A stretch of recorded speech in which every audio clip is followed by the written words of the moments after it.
the census, something that's supposed to count every single human being that is on this land, okay? They count. The individual counts themselves and is able to self-identify who we are as a people, DNA, how we identify. It does not say in the United States Census rules that some other state agency can quantify the identity or omit tribe names that will, for the next at least 10 years, affect the resources that tribes have access to. When when the Department of Corrections says that they were told by the United States Census not to include that, or that it was optional, I'm holding up right here. This is the e-manual for group quarter reporting that explicitly states on page 21 that you are to identify the person's, the actual name of the tribe. It doesn't say it's optional. That's like the IRS telling somebody, oh, this isn't a third job for you, therefore don't report it. Even though we're in the business of collecting that data and that information, we're in the census business, but it's optional for you to override a human being's identity and say, oh, it's just an Indian. Remember back in the day, rounding up people, not caring what tribe they were from? Oh, a bunch of faceless Indians, it don't matter, just put them all together and count them up. I just need to know the number. This is modern day genocide. The state of Montana, through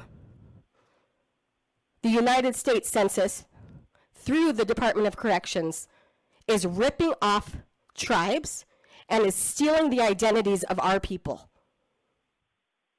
There's a confidentiality law associated with the United States Census. It's Title 18 of the United States Code.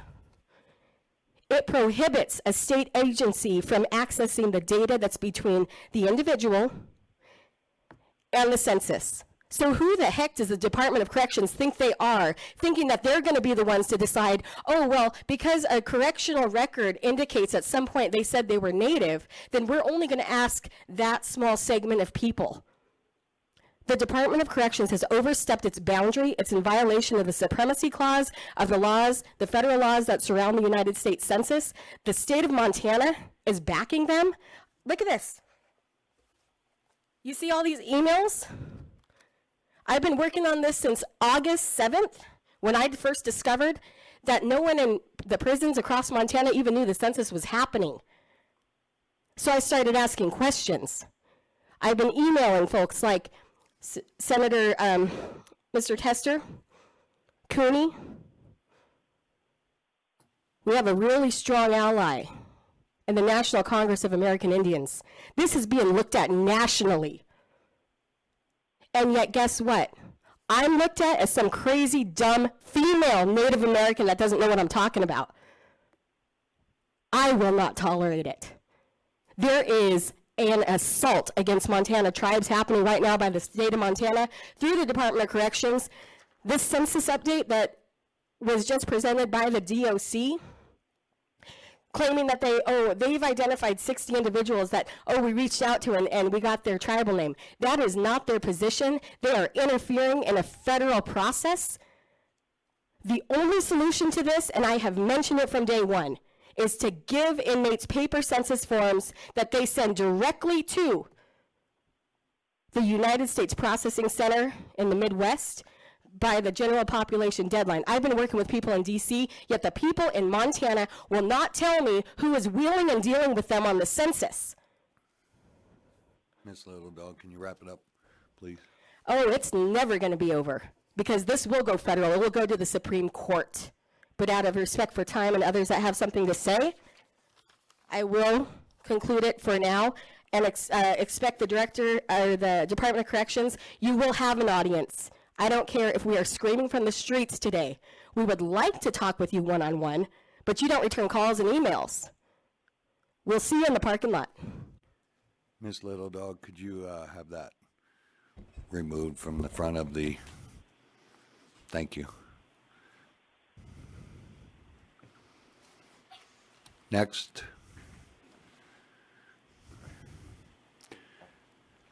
They don't provide it at the podium, so I brought some.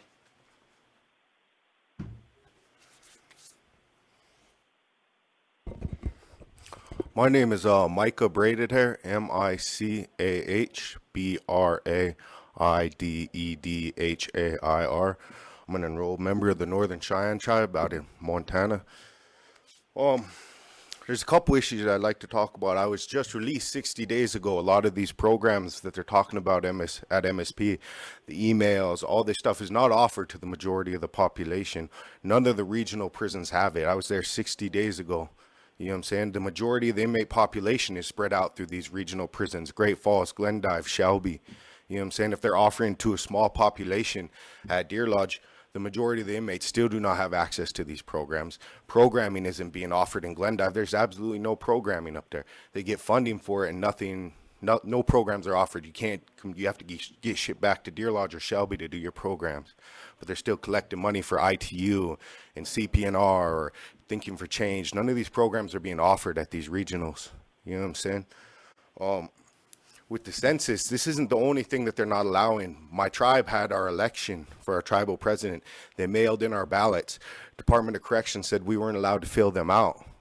That's not their position. They can't tell me as a tribal member that I can't vote for my tribe. We're a sovereign nation, but they took the ballots out of our mail and refused to give them to us. I've never, in the 15 years that I've done, been given a census form ever to be counted. DOC's done it for me.